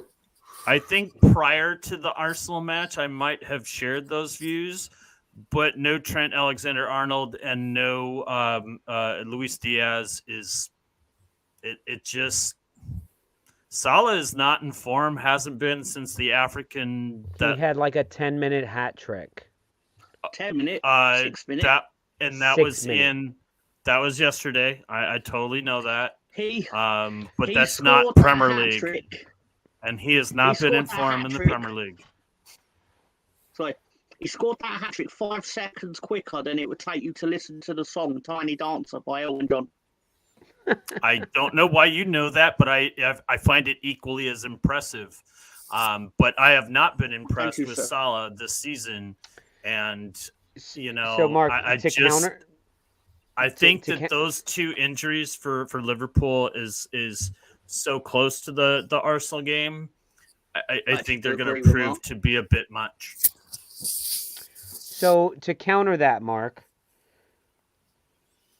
the match they played midweek in the Champions League against Rangers, they went down 1-0. So they were behind, and they showed they showed some team effort without Trent, without Luis Diaz, without Mo Salah on the pitch. That's because they don't play. Showed no, because they're playing Rangers, and they basically are doing well enough in the Champions League that they knew they would get something out of it, and they should advance to the round of 16. But sometimes all it takes is a performance like that for somebody like Mo Salah to come in, and his goals were not tap-ins. They were not easy goals. They were beautiful curled shots. They were fine footwork, nice shots. Roberto Firmino is playing out of his mind right now. He's like he's like Firmino Major League. Well. If you no help me now, I say fuck you, Joe Boo. I do it myself. And Roberto Firmino is just fucking doing it himself right now. Yeah, no. He's enjoying playing. You know, sometimes like we were longing for Aubameyang in anything, the FA Cup, anything, playing anybody. Just we need him just to knock some goals in, to flip his season around, just to get the monkey off his back, you know, just to something to break him out of it. Not saying that that's what happened, but it is quite possible that being down at the beginning of the match, showing the resilience to level, then to go ahead, and then to put 7 up on well-taken goals, and for him to get that confidence and the and maybe Luis Diaz being out is going to help him. Maybe not the team, but him. I was very tempted to sell Wishful Thinking by Lolo. I'm just saying, sometimes... What I'm hearing is Arsenal, top of the table, will say anything to hope for a Man City loss. And I don't think Liverpool is the team to do it right now. Now, Mark, let me... completely out of form. They are terrible. Let me counter that with deep down, who do I want to win this game? You would think I would say Liverpool because... that knocks City down, and we could maybe stay top of the league longer. I don't think Arsenal are going to win the fucking league. So I want Liverpool to continue to collapse. I want them to continue to collapse because they are a team that can always go on a 10-game run, and at the end of the season, all of a sudden jump over us when we've had our 10-game bad spell, which is coming. It will come at some point. We make fun of Tottenham for being Spursy. We are just as Spursy as fucking Spurs most of the time. Most seasons. We are witnessing this season a change in the guard. You know, for the first 10 matches, we have a World Cup, and we have Erling Haaland resting for a World Cup. We have Mo Salah resting for a World Cup. All I'm saying is, in reality, we need to not be worried about City and, somebody knocked them off. No, we need fucking Everton to beat Spurs. We need Newcastle to draw with Man United because Newcastle is actually knocking on the door. You just need to win your own games at this point. We need to win our own games. Yes. But I'm saying, when you ask me who would I prefer to win this match, right now, in the hype of it all, of course, Liverpool, because I'm like, knock City down. But when I sit back and actually think about it, I want Liverpool done and dusted. I want Liverpool in the fucking mud. I want them 17 points behind us. Hey, Gary, we win. You know what? We win. We win either way. But as you said, nobody in their right mind has any thought that City losing helps us. Right? Yeah. It doesn't, right? I think right now, unless we get lucky for the rest of the season, which our luck hasn't been that way, I kind of find it hard to believe they're just going to slow down. And even if Haaland doesn't play, which is my fear that he doesn't play all the matches, it's still City playing without a striker, which means absolutely nothing. So, yeah, we want top four is where we want it to be, and the less teams that have a hold on that position, the better for us. And Liverpool is a team that can run off wins coming back from the World Cup, right? So a draw works. Yeah, but I'm almost right there with Don 1. So. Draw would be perfect. Both of them drop points. Yeah. That's fine with me. But no, we go. Best of both worlds. We need to win our matches for sure. And we got 5 more left in the year. I would like to get all 15 points, and then we'll talk about it in the new year or Christmas or Boxing Day if that happens. What are you talking about? Yes, we have. Yeah, you guys been talking for like half an hour. We finally get to say like our piece for like a minute, and you guys are going asleep and stuff. What's up with that? Are you taking the piss? Tom. He's definitely Ben. The Rangers are getting beat 1-0. I was just watching that. Tom, Ben, what are your thoughts on Liverpool City? Does Liverpool stand a chance? I think 2-2. I just think it's one of them tight games. It always is.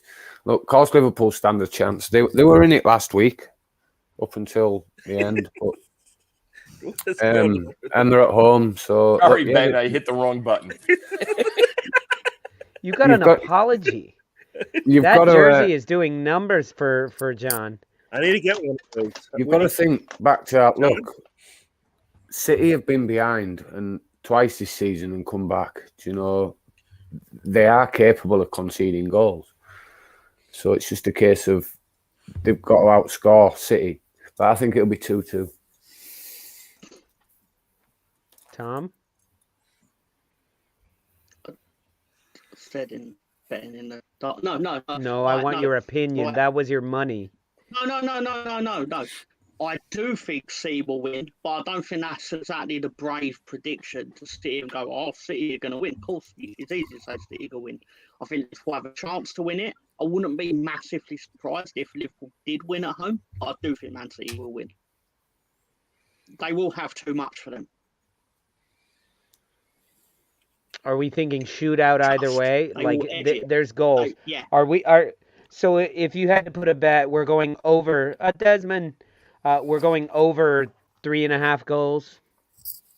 Yeah. Over 4.5 goals. Because you've got 0-0 written all over it. I don't know, man. I don't see. What's the odds on 0-0? Not probably very really good. Probably worth $1. It'd probably be quite good because they never have a 0-0 and not. Yeah, they turn around and go, or actually in the FA Cup semi-final 4 years ago, they did have a 0-0. I don't know, but I'm just saying it feels like their games do have goals in them compared to other big six games, which are hyped up and then end up being boring. Man United versus Chelsea usually. Yeah. We also can't forget that no matter how good or bad these teams Liverpool is right now, it's still Klopp Pep, which for the past 3-4 years, that's been the matchup everybody's looked for every season, and Klopp will be up for it. The players will be up for it. The players will be up for it. And, I don't know. I feel like Liverpool will be more amped for this match than City will be. City is walking into it going, just another fucking match. Just do what you do. And Liverpool players will be like, this is the one. We thought it was last week, but this is the one where if we can get a result here, this could turn our season around. So... I mean, it doesn't do much for them up the table, but whatever. It's mentally, It's mentally. I mean, it is something that does this match smell of desperation for Liverpool? Is that if we are able to do this, if we are able to get the full 3 points, we just might turn around our season?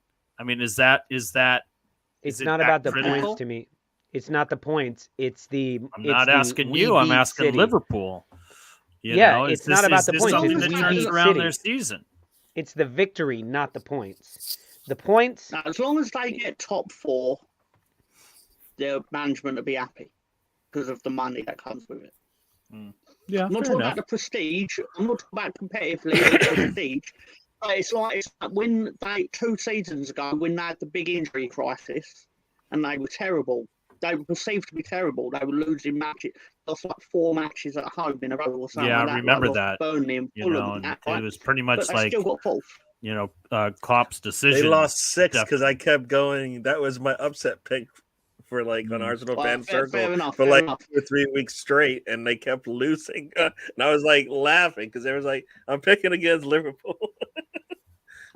Point is, though, then from like February, March onwards, they won pretty much every game, not against Leeds. But anyway, and then ended up finishing top 4. So management didn't give a shit. They were like, yeah, we'll get, in fact, Klopp, get a new contract, Dan, kind of thing.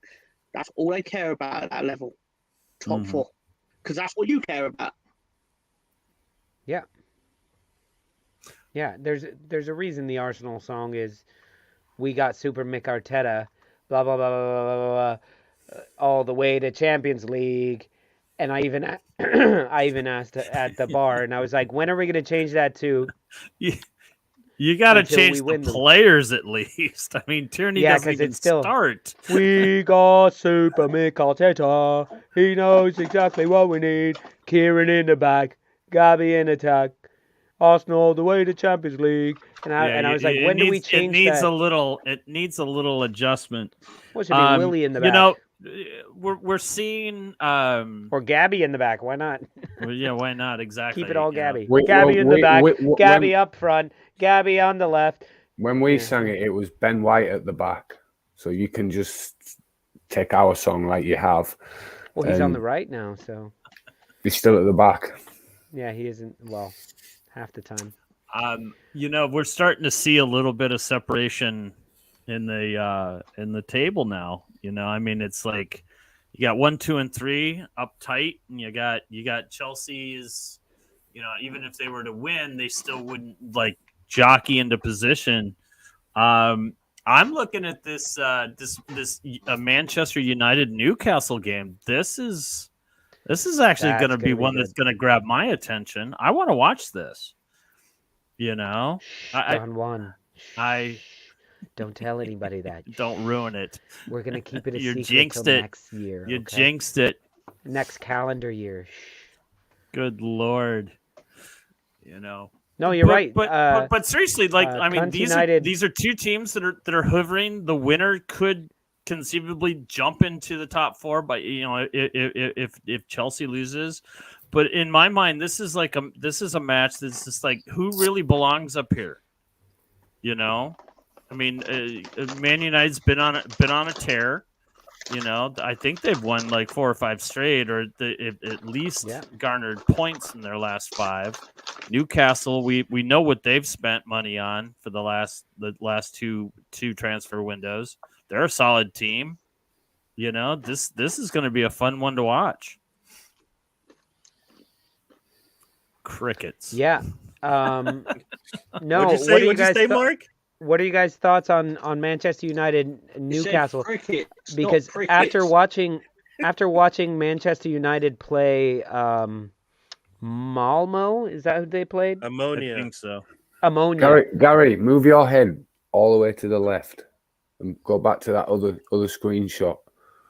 It switches. Don't worry. All right, when it comes up now. Now all the way to the left. Arse. No, over a bit. There. Arse, yeah. Yeah, we get that, Arse. We do whatever it takes to make put a smile on your face. That's what we do. That's what we do. Because on Sunday you'll be crying. So I'll let you smile today. And so in my parlay pick, I am picking Newcastle United to win. Even though it will end up being a draw because Manchester United will get a penalty in the 99th minute with only 3 minutes of stoppage time. No, that's United of the past. I don't see that happening anymore. But after watching them play Ammonia, you saw where they had everyone on the pitch. They had fucking everybody. Eriksen was out there. Ronaldo was out there. Skatamane was out there. They were attacking like crazy and just couldn't break down this team. And Newcastle United are Fuck, man, they are a scary team as well.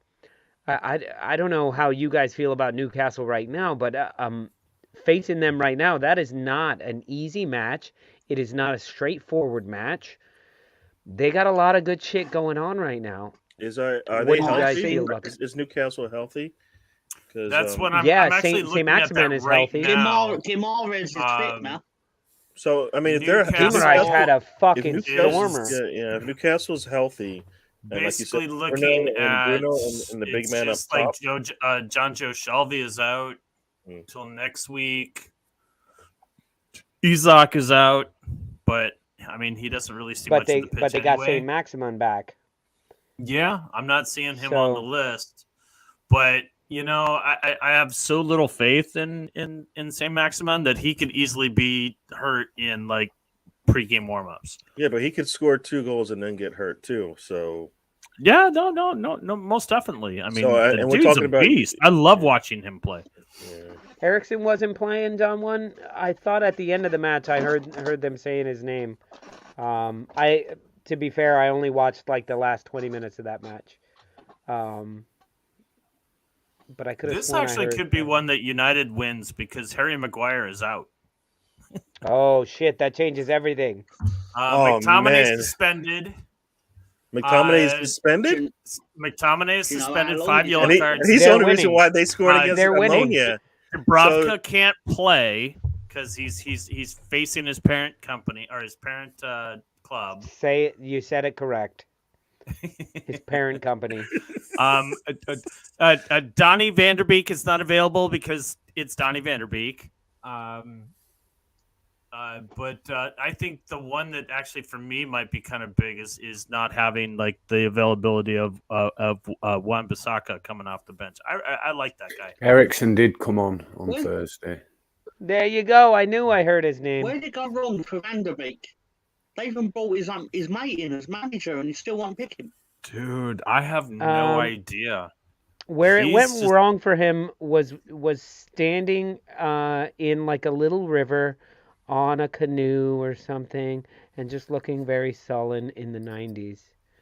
I don't. That's where Was he even James- born in the 90s? James Van der He's Beek. not James Van der Beek. God damn it, Lolo. He's that the not guy from from Dawson's Dawson's Creek. Do you He's think? not Do you from think that Dawson's he's? Do you think I he's thought- pissed off because he's I the love only that one that show. didn't hit it big? I- Everyone I else thought- on that show hit it big. Katie Holmes hit it big. Michelle Williams hit it big, and then him, who was like the star of the show. It was named And after he his. and he character. plays football. So think about it. The man's he's well rounded. He can He's play football well-rounded. and he He's very acts as well. He's an And actor. he acts in the 90s. I think he's so- acting as a footballer at the minute. Right. I just realized I have FanDuel as well, so I can do those crazy bets that Mr. Tom asked us to do. Do you want to add? Do you want us to add you to the WhatsApp group? I Yeah, think do that. he definitely Add me. needs It's to called. be. Be careful, Gary. The WhatsApp group is called "Living Under a Bridge," because that's where we're all going to end up. I living saw under a bridge. I saw Mortimer. We'll be hanging out with Mortimer, Is right? that why it's called that? Have you picked a bridge? Yeah. No, If I mean, it Tom, have depends you on not where we seen the are. actual logo for our group? If you click on it, it's a homeless man living under a bridge. Like that's what our logo for the makes sense chat now. is. No, because when you first put it in, it Cantac was like, so pick a bridge, Tom. And I'm like, all right, wait. And I'm thinking, What about where the brothers from? Gambling, damn it. I didn't The realise I brothers was from gonna get Trading tested on Places. Where do fucking they? geography. Where do they hang out? The brothers Gary? from Trading Places. Yeah. I thought they were And hanging they're- out. and at- coming to Yeah, America. Mortimer and what was their names? Morty. Yeah, Morty and is it Randolph. Alistair? It's Randolph. Oh, no, it's Winthrop. Randolph. Oh, you're right, Randolph. Ben. It is Randolph. Oh, my legs, my legs, my legs! I can walk. They're also in Coming to America. We're back, they Mortimer. They are. Mortimer, we're back. There's some pocket change, right? Okay, let's quickly go through the rest of the matches that are there this weekend. Fulham, Bournemouth. What are Moving we on. thinking? Bournemouth Nobody hasn't wants to watch this lost shit. since. Bournemouth hasn't lost since they This is very true. since they got fucking demolished by Liverpool.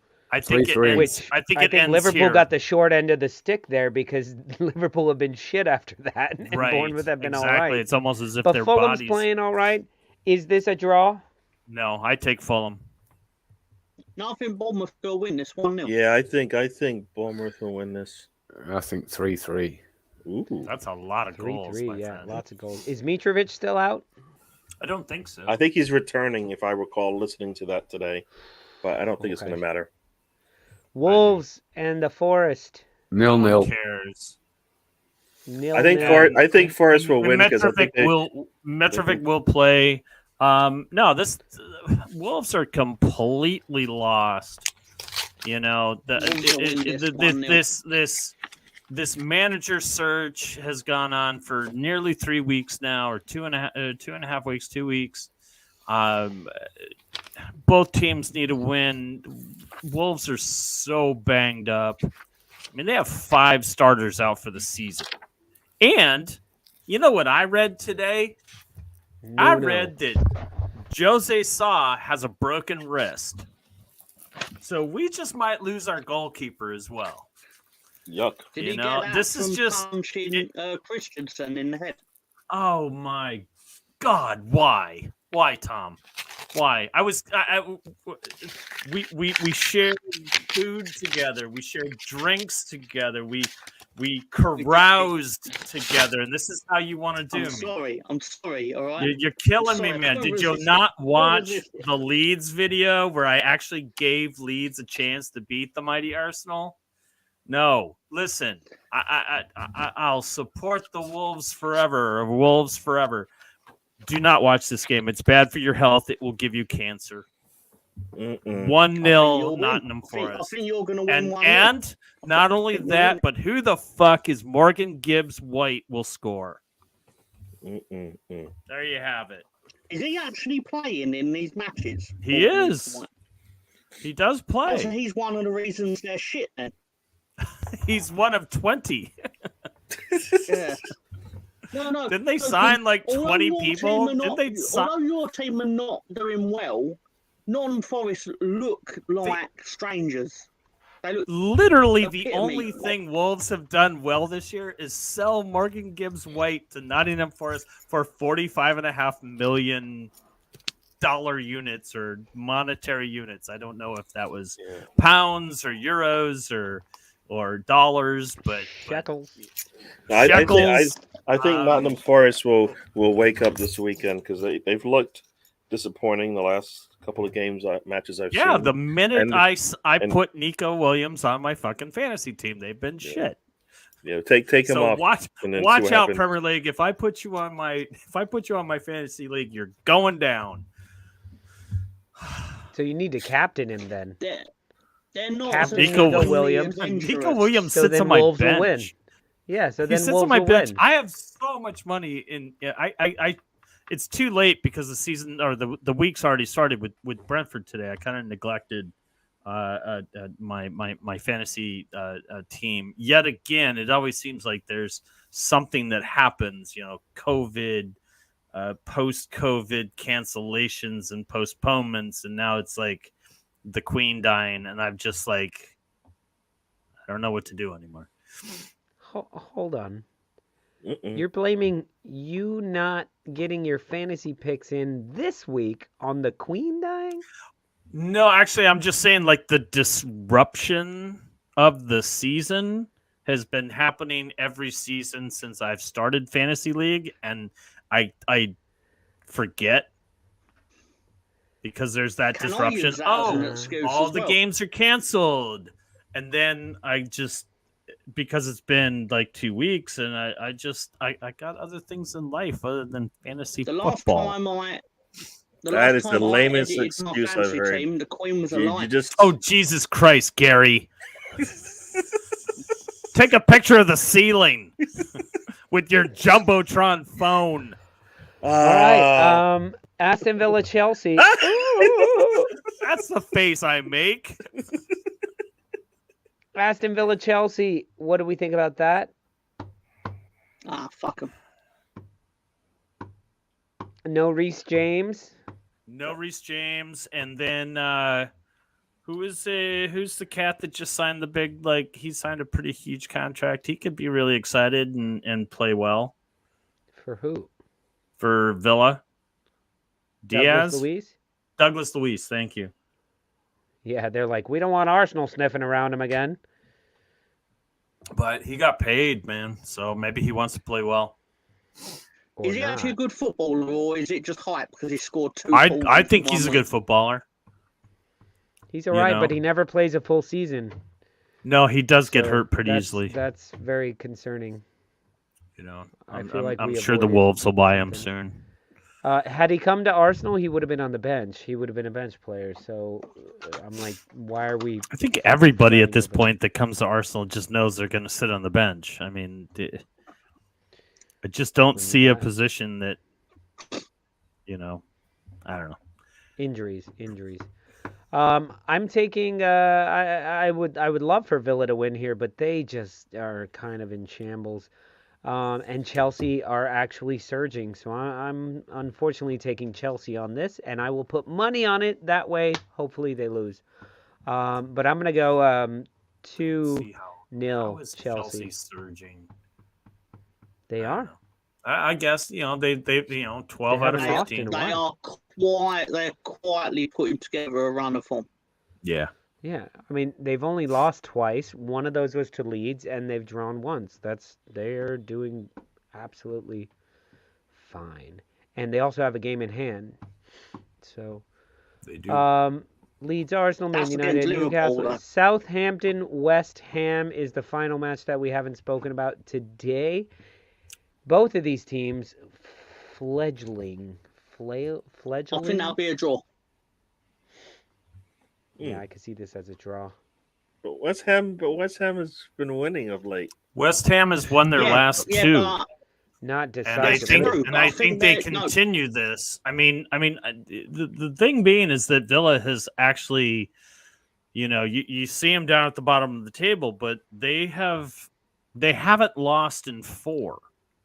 They are playing at home. Is the last 2 matches enough to assess that West Ham is finally put it together, or is Villa just going to continue doing what they do? Villa doesn't score, but neither does West Ham. Their goal differential is pretty similar. This could have a draw or a very dramatic finish where it's like 2-1 and all the goals are scored in the last 25 minutes. And who wins? They did, Don. Who wins? So here's something. Chelsea. I'm gonna. No, go ahead. 2-1.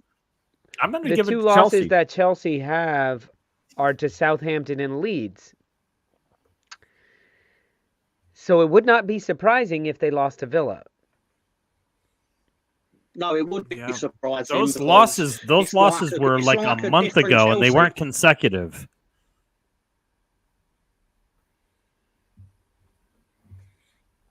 They were consecutive. Mark, do you own like a packet of crickets or something? Because it seems like after every time I open my mouth, nobody wants. We're all like waiting for somebody to jump in, and nobody jumps in.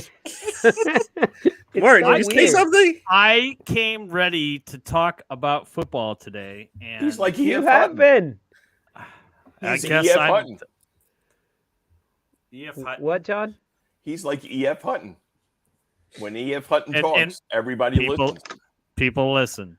You don't remember that? Y'all are way too young to remember that reference, but John, I do. Thank you. Because I'm older than dirt, according to Lolo. What E.F. Hutton was like a financial services or something like that, and yeah, I think like Chase bought them and just like said, and then okay, that's enough of you, and nobody listens anymore. Nobody listens anymore. None whatsoever. They're just out to take our money. Yeah. Wow. Well, everybody, that's the Premier League, and you heard us call it, and we called them all correctly, and all of those things are going to happen. Even when we contradicted each other, it's still going to happen, because this is Friday Night Happy Hour, and we only speak the truth. We only speak the truth. As you guys are seeing pop up there in the comment section, the StreamYard link is right there. If you guys want to join us backstage for a little bit, we will be here hanging out, at least for a little while. We'll even see Cyril, who's already on screen here. That being said, guys, it's been a lot of fun talking with football with you all. Mark, Gary, Ben, Mr. Tom, Bandy. That was it. Who else do we have? Director John, of course. Guys, last thoughts? Anybody got any last thoughts? Anything that you need to say that you didn't get out? Yeah, Arsenal, go fight yourselves. Leeds. Wow. I got my tissues for you guys. It'll be in the post. You'll get it. Can y'all do me a favor and check on me if the Wolves rehire Nuno? Yeah. Will you check on me? Because there might be a suicide watch. Not to really play light of those that are on suicide watches, but well, we will look out for you. No. No.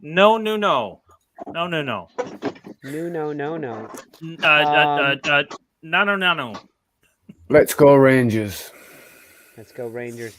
And I guess my final thoughts would be, Tom, Arsenal would love to go fuck themselves because when you're the sexiest thing on the pitch, why wouldn't you want to fuck yourself? Director John. Good night. Play us out. Good night, everybody. And we're out.